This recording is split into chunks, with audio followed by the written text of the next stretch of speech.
शास्त्र कहता है कि जिसके घर में संपदा की कमी हो, पैसा आ ही नहीं रहा हो, सब दूर उलझ गया हो, बहुत टेंशन चल रहा हो, गन्ने का रस जानते हो, ईख का रस, गन्ने का रस तुलसी जी के क्यारे में हाथ में लेकर 7 बार अपना नाम और गोत्र बोलकर छोड़ दो, जिंदगी में 3 साल में तो करोड़पति बनकर बैठ जाओगे, कभी लक्ष्मी की कमी नहीं आ सकती। लक्ष्मी सबसे ज्यादा प्रसन्न कौन से दिन होती है?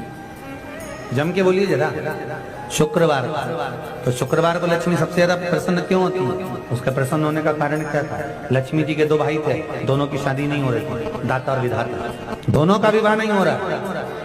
और दाता विधाता के लिए लक्ष्मी बड़ी परेशान थी, रोज नारायण से कहती थी प्रभु कुछ कृपा करिए, दाता विधाता का विवाह नहीं हो रहा, उम्र होती चली जा रही है, इनका कुछ करिए प्रभु, आप नारायण आप कुछ तो कर सकते हो। भगवान नारायण ने तब लक्ष्मी से कहा, एक काम करो, बेलपत्री के पेड़ के नीचे बैठकर लक्ष्मी तुम अनुष्ठान करो तुम्हारे भाइयों के विवाह के लिए। इसलिए आज भी हमारे हिंदू धर्म की रीति है कि बेलपत्री के पेड़ के नीचे शाम के समय लक्ष्मी का वासा होता है। इसलिए लोग बेलपत्री के पेड़ के नीचे सोमवार को अगर दिया लगाते हैं तो उनके घर में कभी लक्ष्मी की कमी नहीं होती साहब, अपार धन बढ़ता। लक्ष्मी वो कौन से 2 स्थान है जहां तू जाना पसंद नहीं करती? लक्ष्मी वो कौन से 2 स्थान हैं जो व्यक्ति धारण करता है तो उस व्यक्ति के पास में से 2 साल में, 4 साल में, 6 साल में, 8 साल में तो रुष्ट होकर चली जाती है? वो स्थान कौन से हैं? तो 2 स्थान माता लक्ष्मी ने बताए हैं। पहला, फूटे हुए बर्तन में भोजन करना। कौन से बर्तन में? जम के बोलिए जरा।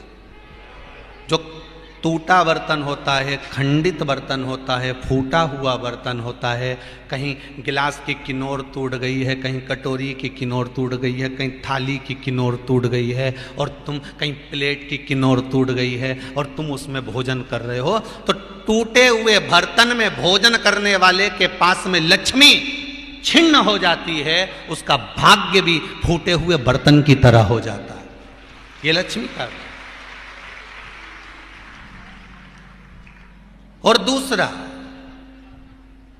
फटे हुए वस्त्र धारण करने वाले का भाग्य भी फटे हुए वस्त्र की तरह, जैसे फटा हुआ कपड़े का रेसा रेसा निकलता है, उसी तरह फटे हुए वस्त्र धारण करने वाले की भी जिंदगी में परिश्रम का रेशा निकलता रहता है, पर उसको सुख का भान नहीं होता।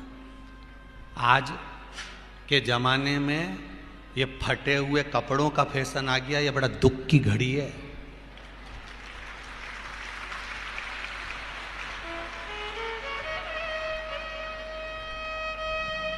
ये बड़ी दुख की घड़ी है महाराज, और लोग उसको फैशन समझ रहे हैं। पहले तो कम फटा होता था, पर आज के जमाने में तो इतना इतना फट गया, ऐसा लगता है कि दिवाली का बम चलाने गया था दीपावली पे और बम कपड़ों के बीच में से फट गया, इसलिए तो ने अपने लिया। शास्त्र कह रहा है, लक्ष्मी कह रही है माता पार्वती को कि 2 जगह पर अगर ये 2 क्रम जिस जीव के होते हैं उसके पास में से लक्ष्मी 5 साल में, हम कई बार कहते हैं इन बच्चों को नहीं मालूम, इन नवयुवक लड़कों को नहीं मालूम, इन नवयुवक बेटियों को नहीं मालूम कि फटे हुए कपड़े पहनने का फल क्या है। आज नहीं, विवाह कर कर जब जाएगी तो मायके से जब ससुराल जाएगी, तूने कुंवारी अवस्था में तो खूब फटे हुए कपड़े पहन लिया ने, मम्मी मैं तो जीन्स लूंगी ने, ये लूंगी, तू तो खूब फटे हुए पहन, पर वहां जब जाएगी तब मालूम पड़ेगा कि रोना किसको कहते हैं। आज तो पहन लो, वो उसी में की बात है, कल वाली बात याद कर लो। अभी खाओगे तो कुछ दिन के बाद ब्लड बनेगा, और ब्लड बनेगा तब जाके ये शरीर में दौड़ेगा। आज की आज तुमने रोटी खाई तो क्या आज की आज ब्लड बन गया? जम के तो बोलो रे खरगोन वालों, नहीं बनाना। आज खाया है तो ब्लड 8 दिन में, 4 दिन में, 6 दिन में, 2 दिन में, 5 दिन में, 3 दिन में बनेगा। आज की आज ब्लड नहीं बनेगा। आज खाया तो 2 दिन में ब्लड तैयार होकर तुम्हारे शरीर में दौड़ेगा, शरीर में दौड़ेगा तो तुम्हारा शरीर भी चलेगा। उसी तरह तुमने अगर युवानी अवस्था में, कुंवारी अवस्था में ये फटे हुए कपड़े पहने हैं, तो जब तुम्हारी अवस्था बढ़ेगी ना, आज नहीं रोना पड़ रहा। आज के जमाने में तो फैशन है साहब, फैशन है तो आज पहन ले, बाद में रो ले, रो बाद में बैठ। नहीं, ताली बजाने से कुछ नहीं होगा री जीजियो, फालतू की बात है। आज यहां से जाते से ही अपने को एक ही काम करना, जितना फटा हुआ कपड़ा है इनके सबके पोछा लगा दो। बेलपत्री के वृक्ष के नीचे बैठकर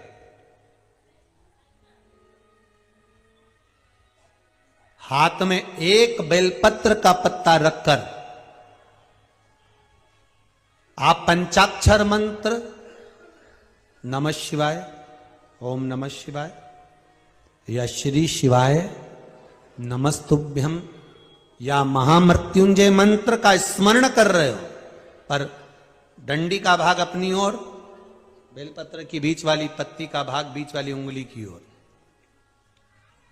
रखकर अगर आप स्मरण कर रहे हैं और अपनी कामना कर कर बेलपत्री के वृक्ष के नीचे बैठकर उस पत्ते को सम्मुख रखकर बाबा से विनय कर कर एकांत में उस बेलपत्री के वृक्ष की छांव में,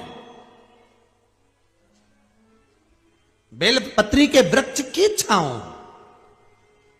आप कामना कर कर उस पत्ते को शंकर भगवान के ऊपर समर्पित कर रहे हैं, तो ये जान कर रखें कि पार्वती और शिव का मिलन करवा रहे हैं और अपनी मनवांछित फल कामना पूर्ण करवा रहे हैं।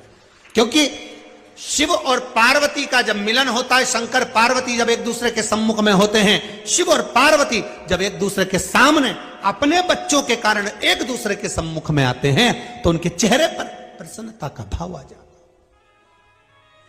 है। फल, मनवांछित फल की कामना आप जिस कामना के लिए कर रहे हैं, विवाह के लिए, नौकरी के लिए, सर्विस के लिए, व्यापार के लिए, रोग मुक्ति के लिए, आप जिस कामना से कर रहे हैं। भगवान शंकर ने जब लक्ष्मी जी का विवाह भगवान विष्णु के साथ कराया था, तब लक्ष्मी जी ने धन्यवाद दिया था शिव जी को, आप मुझे आदेश दो कि मैं आपकी सेवा क्या करूं। शंकर भगवान ने कहा मुझे सेवा की जरूरत नहीं है। लक्ष्मी जी कहती है नहीं, आपने मुझे नारायण से मिलवा दिया, कुछ तो कहिए प्रभु। शंकर भगवान ने कहा जब प्रदोष काल हो, शाम का समय हो, उस समय पर बेलपत्री, पीपल और आंवले के नीचे लक्ष्मी तो कुछ देर के लिए विराजमान हो जाना, जो तेरे इन वृक्षों के नीचे शाम को दीप लगाने आए उसके घर तो पीछे पीछे चली जाना, बस इतनी कृपा कर देना। परिवार नहीं, 84 लाख योनियों में से एक योनि है छिपकली की योनि, जो घर दरवाजा छोड़कर 2 कदम भी चलकर भगवान के मंदिर, देवालय, कथा तक पहुंचता है। 84 लाख योनि में से छिपकली की योनि उसकी छूट जाती है, छूट गई।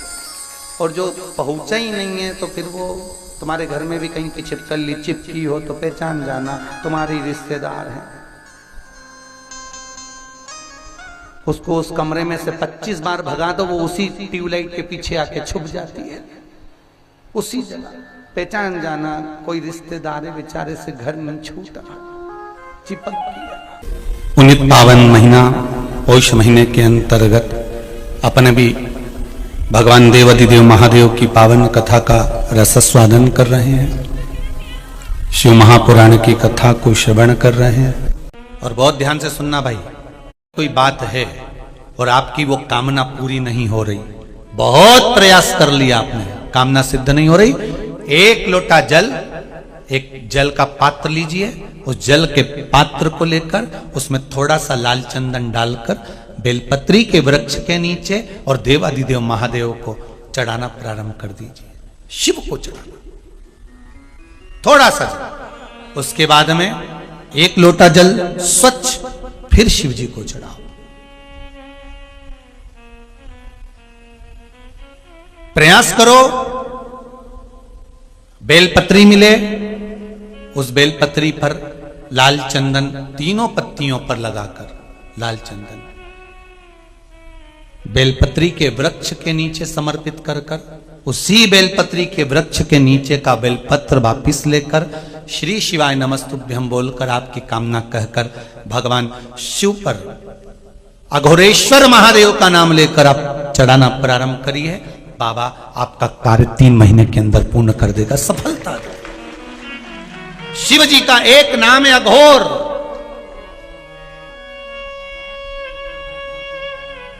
या कहीं बेलपत्र का वृक्ष है, उसके नीचे भी अगर हमने बेलपत्र समर्पित कर भगवान शिव का घोर नाम लेकर अगर बेलपत्र को ले जाकर शिव को समर्पित करा है तो उसका कार्य सिद्ध होता ही है। केवल 2 शिवलिंग है जो काले पारत के नहीं दिखते, काले पाषाण के नहीं दिखते। एक केदारनाथ जी और दूसरे सोमनाथ जी। सोमनाथ जी तो आप लोगों को ज्ञात भी होगा, आप लोगों ने, हमारे तो शिक्षा में हम लोग पढ़ने में आता था, तो आप लोगों ने भी पढ़ा होगा कि कुछ उपद्रवियों ने आक्रमण करा था और शिवलिंग को ले गए थे और सब करा, तो वो निर्माण फिर बाद में किया गया, इसलिए शिवलिंग का सुनी तो था काला ही, पाषाण वही था। और केदारेश्वर बाबा का जो शिवलिंग है वो काला पाषाण नहीं, वो तो एक स्फटिक की तरह, एक सुंदर नग की तरह चमकदार स्वरूप बाबा का है, सोने जैसी चमक।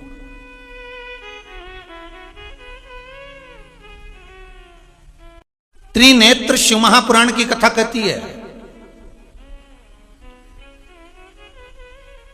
अगर काले पाषाण के शिवलिंग पर हम जल चढ़ा रहे हैं, जो काले पाषाण का शिवलिंग है, जो काले पाषाण से निर्मित किया गया है, जो काले पाषाण से बना हुआ है, अगर हम उसकी आराधना कर रहे हैं, उस पे जल चढ़ा रहे हैं, उसकी आराधना कर रहे हैं, उस पे हम जल चढ़ा रहे हैं, बेलपत्र चढ़ा रहे हैं, पुष्प चढ़ा रहे हैं, आराधना कर रहे हैं, तो ये जानकर करना कि उस काले पाषाण में, ध्यान दीजिए, ब्रह्मा भी हैं, विष्णु भी हैं और शिव भी हैं। कौन कौन है उसमें? ब्रह्मा, विष्णु और शिव। और उसी काले पाषाण के शिवलिंग के अंतर्गत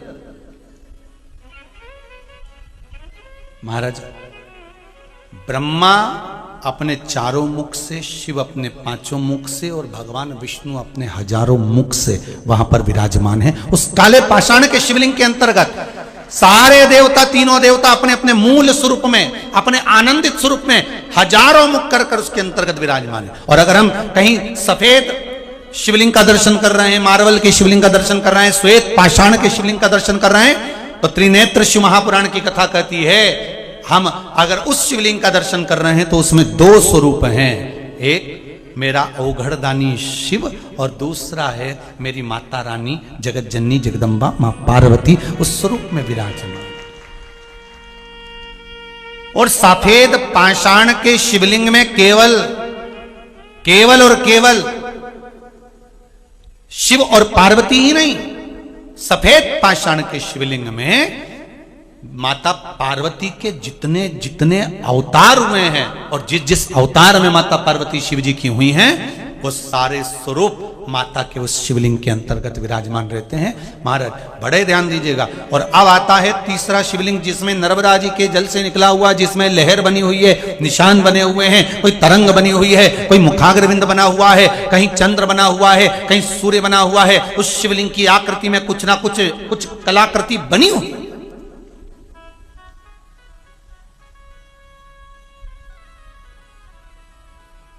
नर्मदा के उस शिवलिंग का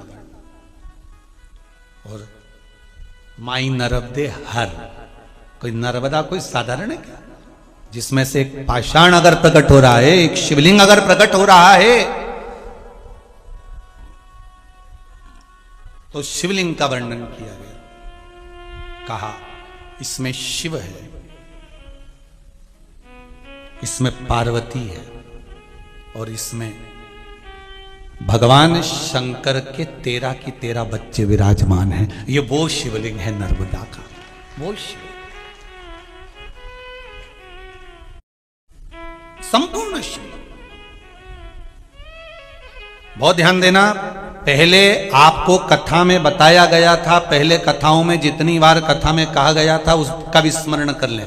हमने कहा था ये शिवलिंग है, ये जलाधारी माता पार्वती जी का हस्त कमल है। जहां से पानी नीचे गिरता है, राइट भाग गणेश, लेफ्ट भाग कार्तिकेय, बीच में जो मोटी सी लाइन है वो अशोक सुंदरी, ऊपर से जो बूंद बूंद जल गिर रहा है शंकर भगवान की 5 लड़कियां जया, विषहरा, शामरी बारी, दौतली और देव है। पर आज कथा में जो त्रिनेत्र शिव महापुराण की कथा चल रही है उसमें प्रथम बार अपन को यह संवाद श्रवण करने को मिल रहा है कि कौन से शिवलिंग का स्वरूप वर्ण, कौन सा स्वरूप कोई कृष्ण वर्ण का है, कोई श्वेत वर्ण का है, तो उसका आनंद क्या, उसमें किस किस का वास है, ये हमको प्रथम बार इस कथा में श्रवण करने का सौभाग्य प्राप्त हुआ है। आपको भी और हमको, आपको भी मिल रहा है और हमको भी मिल रहा है कि कौन से शिवलिंग में कौन कौन विराजमान। महाराज शिवलिंग और होता है जिसको कहते हैं स्फटिक का शिवलिंग। काय का शिवलिंग है? जम के बोलिए जरा।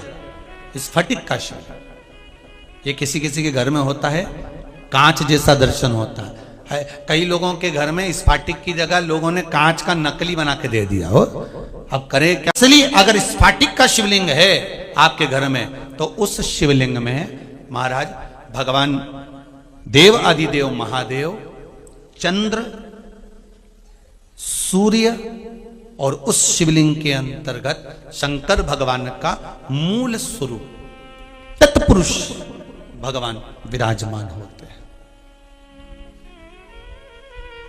महाराज। और एक शिवलिंग आता है पारद का शिवलिंग। है किसी के यहां पारद का शिवलिंग है? अरे वाह, रखिए।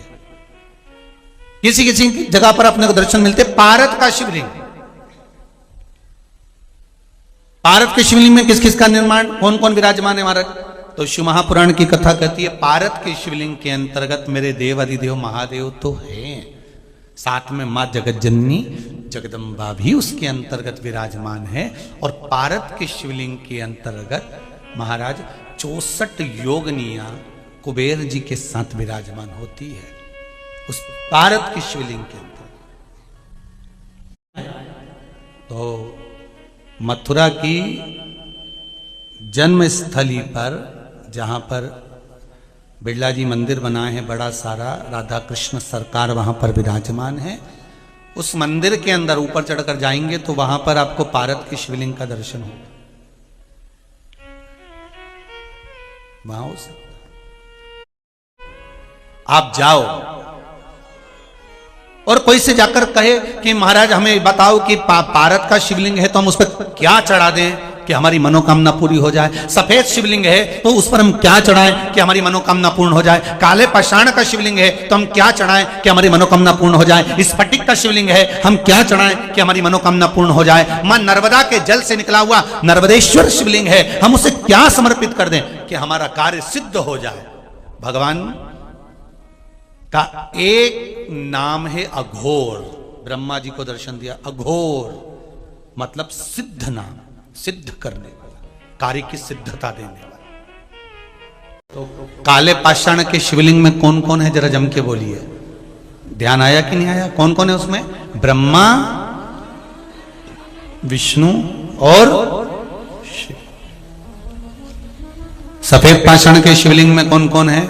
शिव, चंद्र, सूर्य और मां जगत जननी मां आद्य शक्ति, माता का स्वरूप उसमें है। नर्मदा जी के शिवलिंग में कौन कौन है? संपूर्ण शिव जी का परिवार, संपूर्ण। स्फटिक के शिवलिंग में भी चंद्र सूर्य सब विराज। पारद के शिवलिंग में मां आद्य शक्ति, शिव, 64 योगनियां और कुबेर उसी के अंतर्गत विराज। शिवलिंग एक शिवलिंग और होता है, कईयों के घर में पुराने समय से चले आ रहा है। कौन सा शिवलिंग है? तो कहा महाराज जी हमारे यहां तो पीतल का शिवलिंग है किसी किसी के यहां? जरा हाथ उठाओ जरा। है? अब देखो कितने लोगों के यहां अगर कथा रह जाती, छूट जाती तो आपको लगता कि ये शिवलिंग का कोई महत्व गुरु जी ने नहीं बताया। पीतल का शिवलिंग, और पीतल के शिवलिंग का वर्णन किया है महाराज। उस शिवलिंग के अंतर्गत भगवान देव अधिदेव महादेव स्वयं नवग्रह देवता के साथ में धातु के जितने शिवलिंग होते हैं, धातु के जो भी शिवलिंग हो, चांदी का, सोने का, आदि जितने शिवलिंग धातु के होंगे, सारे शिवलिंग के अंतर्गत भगवान शंकर नवग्रह देव के साथ में, उनकी अर्धांगिनियों के साथ में, उनके कुल के साथ में विराजमान होते हैं। हमारे ताण का शिवलिंग या स्फटिक का शिवलिंग लेकर आएंगे तो ये बात अब छोड़ दो। आपके घर में जो शिवलिंग है, आपके घर में जो शिवलिंग विराजमान है, आप तो उसकी आराधना करो। बहुत ध्यान देना महाराज इस कथा को। सारे मंदिरों में शिव जी के साथ में माता पार्वती है, केवल एक काशी के विश्वनाथ जिनके मंदिर में पार्वती जी की जगह, पार्वती जी के सम्मुख में मां अन्नपूर्णा है। कौन सी माता है? अन्नपूर्णा। काशी कितने कोस की है? पहले कथाओं में कहा है। काशी कितने कोस की है? जम के बोलो जरा। 5 कोस की। काशी कितने कोस की? 5 कोस की काशी, जहां पर भगवान शंकर अन्नपूर्णा के साथ विराजमान है। सारे मंदिरों में माता पार्वती के साथ काशी विश्वनाथ भगवान शंकर विराजे हैं। केवल काशी की भूमि पर, काशी के अंतर्गत उस काशी की पावन धरा पर, मां गंगा के घाट पर शंकर भगवान अन्नपूर्णा के साथ विराजमान है। उसका कारण समझना कि काशी 5 कोस की और शंकर भगवान अन्नपूर्णा के साथ विराजमान है, तो क्या शिवजी ने अन्नपूर्णा के दरवाजे पर भिक्षा मांगी? अन्नपूर्णे सदा पूर्णे, हे मां। अन्नपूर्णा जी से भिक्षा मांगी। पर शिव महापुराण की कथा कहती है अगर अन्नपूर्णा माता ने शंकर भगवान को भिक्षा प्रदान करी है तो शंकर भगवान ने भी माता अन्नपूर्णा को ज्ञान की भिक्षा प्रदान करी है कि लो हम तुम्हें ज्ञान की भिक्षा देते हैं। तुम अन्न की भिक्षा दे रही हो, हम तुम्हें ज्ञान की भिक्षा देते। वो कौन सा ज्ञान था जो माता अन्नपूर्णा को, माता अन्नपूर्णा को मेरे देव अधिदेव महादेव जब मां अन्नपूर्णा भिक्षा का दान दे रही हैं तब भगवान शंकर उनको ज्ञान का दान दे रहे हैं। वो कौन सी भिक्षा थी?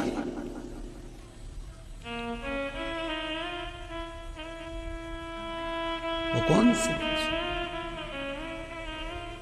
अन्नपूर्णे सदा पूर्णे शंकर प्राणवल्लभे, हे मां, हे मां।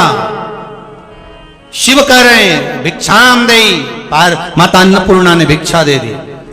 अन्नपूर्णा जी ने कहा बाबा रुको, आप हमें अगर कुछ दे रहे हो तो हमने सुना है जो देता है और जो लेता है तो लेने वाला कुछ तो देकर जाता है। तो शंकर जी ने अन्नपूर्णा जी से कहा आपको क्या चाहिए वो बताओ, आपको क्या दिया जाए? आज के जमाने में अगर हम किसी भिक्षुक को, किसी भिखारी को रुपया दे दें, अब वो दरवाजे पे खड़ा है और तुमने उसको 1 रुपया दे दिया तो उसको तो गुस्सा आ जाता है। बताओ 1 रुपया दिया, अपशब्द कह जाता है। बल्कि अगर किसी को कुछ दिया जाए, किसी को तुमने रोटी दी, कम्बल दिया, सामान दिया, तो उसको क्या चाहिए कि वो तुम्हारे को आशीर्वाद देकर जाए कि भैया बहुत अच्छा करा आपने, मुझे ये दे दिया, अच्छा हुआ मैं भूखा था आपने मुझे भोजन दे दिया, अच्छा हुआ आपने ये कर दिया। तो वो गुणगान गाए कि आपने मुझे ये दिया है, आपने मुझे ये प्रदान किया। तो शिवजी कह रहे हैं कि मांगो, क्या चाहिए? अन्नपूर्णा जी कहती हैं बाबा हमने आपको भिक्षा दी है, आप भी कुछ भिक्षा में दे दीजिए, आप भी कुछ भिक्षा दे दीजिए। क्या चाहिए बोलो, बोलो क्या दिया है? तो अन्नपूर्णा महारानी ने संपूर्ण विश्व के कल्याण के लिए शिव जी से, उनके जो 5 अवतार हुए हैं, उनने जो ब्रह्मा जी से सृष्टि की प्रकरण को आगे बढ़ाने का क्रम कहा है उसको सुनना चाहा है। माता अन्नपूर्णा कर रही है भोलेनाथ आप अपने अवतार के कारण बता दीजिए, आपके अवतार के स्वरूप बता दीजिए।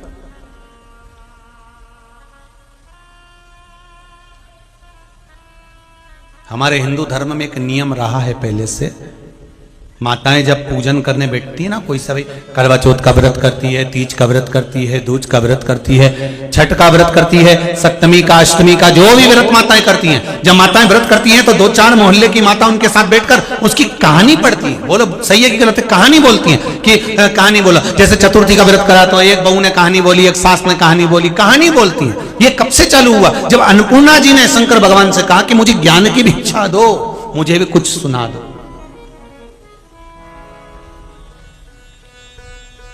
मुझे भी कुछ। शंकर अन्नपूर्णा को अपने 5 मुख की कथा कर रहे हैं। शिवजी प्रसन्न हो गए, अन्नपूर्णा मेरा वर है तुझे, प्रत्येक घर में, रसोई घर के अंदर तू सदा विराजमान रहेगी, प्रत्येक घर में तू विराजमान रहेगी। बहुत ध्यान देना इस कथा पर। शिवजी अन्नपूर्णा से करें, तुमने मुझे भिक्षा का दान दी, मैंने तुम्हें ज्ञान का दान दिया, और सुनो अन्नपूर्णा, प्रत्येक घर में, तुम रसोई घर में सदा विराजमान रहोगी। अन्नपूर्णा रसोई घर में, अन्नपूर्णा जी कह रही हैं कि मुझे स्थान क्यों दे रहे हो, रसोई घर में ही मुझे स्थान क्यों दिया। अन्नपूर्णा महारानी को रसोई घर में स्थान क्यों दिया? तब शंकर भगवान ने कहा, अन्नपूर्णा, जहां पर रस का भंडार होगा, पूरे परिवार के लिए जहां भोजन का निर्माण होगा, तू वहां पर बैठी रहेगी, तो जो ज्ञान मैंने तुझे दिया, तू उस भोजन में वो ज्ञान प्रदान करेगी। जितने लोग ग्रहण करेंगे उनकी बुद्धि संवर जाएगी। जहां से निर्माण हुआ वहीं से बुद्धि संवार दी जाए, जहां से निर्माण हुआ है वहीं से बुद्धि। अन्नपूर्णा प्रसन्न हो गया, अन्नपूर्णा जी के हृदय में आनंद समाहित हो गया। ये प्रसंग को तुमरुका जी ने देवलोक में गा दिया। ध्यान दीजिएगा,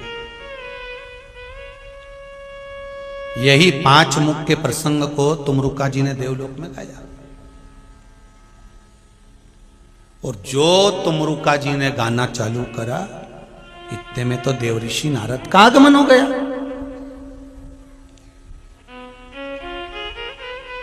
और जितने लोग बैठे थे सब तुमरुका जी की तारीफ कर रहे थे, वाह वाह वाह वाह, क्या बात, वाह वाह वाह, क्या जोरदार, क्या आनंद से। तो आप लोगों ने देखा होगा ना, कहीं भजन संध्या चलती है, कहीं कुछ चलता है, और चलते चलते चलते चलते कोई ने बहुत अच्छी चीज गा दी, तो लोग कहते वाह साहब बहुत बढ़िया। तो देवताओं ने जब तुमरुका जी के मुख से शंकर भगवान का गुणगान सुना, तो देवऋषि नारद वहां आए, श्रीमन नारायण करते हुए। देवऋषि नारद जब वहां पहुंचे, तुमरुका जी तो शंकर जी का गुणगान गा रहे थे, शिव जी का गुणगान गा रहे थे, और देवऋषि नारद को देखा नहीं, परखा नहीं, जिसने भी देखा बस तुमरुका जी को देखा, और तुमरुका जी को देखकर सबने उनका वर्णन किया, वाह क्या जोरदार गाया। सरस्वती मैया बोली, वाह तुमरुका जी क्या जोरदार। लक्ष्मी जी बोली, क्या तुमरुका जी क्या जोरदार। ब्रह्मा जी बोले, वाह वाह तुमरुका जी। भगवान विष्णु बोले, वाह वाह तुमरुका जी। अब देवऋषि नारद के परम मित्र हैं तुमरुका जी, परम मित्र हैं तुमरुका।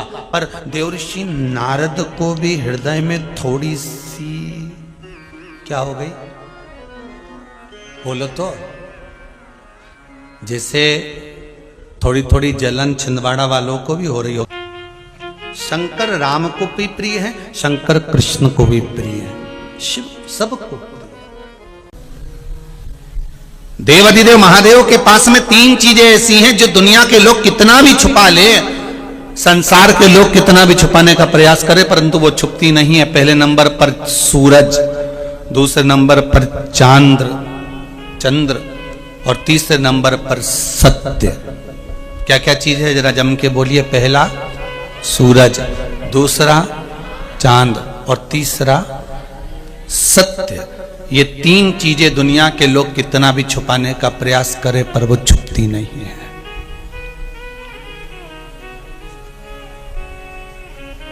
सत्य को कितना भी दबा लो, सत्य को कितना भी छुपा लो, सत्य छुपेगा क्या?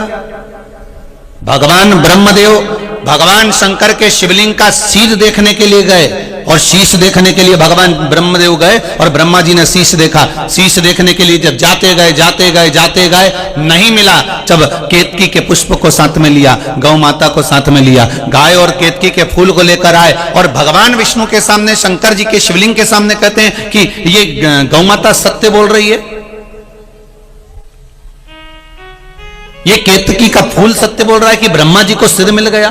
पर ब्रह्मा जी को शीश नहीं मिला था, ब्रह्मा जी तो झूठ बोल रहे थे।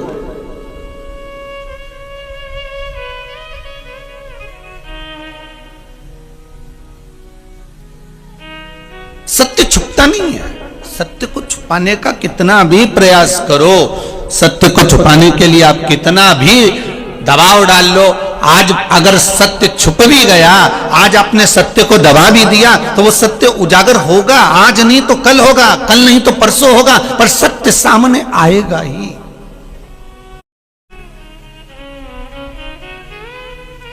सूरज की किरणों को कितना भी छुपाने का प्रयास कर लो, सूरज की किरणों को कितना भी दबाने का प्रयास कर लो, पर वो सूरज की किरणें कितना भी दबाना पर उसकी किरण प्राप्त होगी जरूर। अरे सूर्य देवता के सामने कोहरा छा जाता है, बादल छा जाते हैं, तो भी सूर्य अपनी किरणों को कहीं ना कहीं प्रकाशित कर ही देता है। चंद्र अपनी शीतलता कहीं ना कहीं प्रदान कर ही देता है। आप रखो उसको छुपा कर तो भी वो छुपेगा नहीं।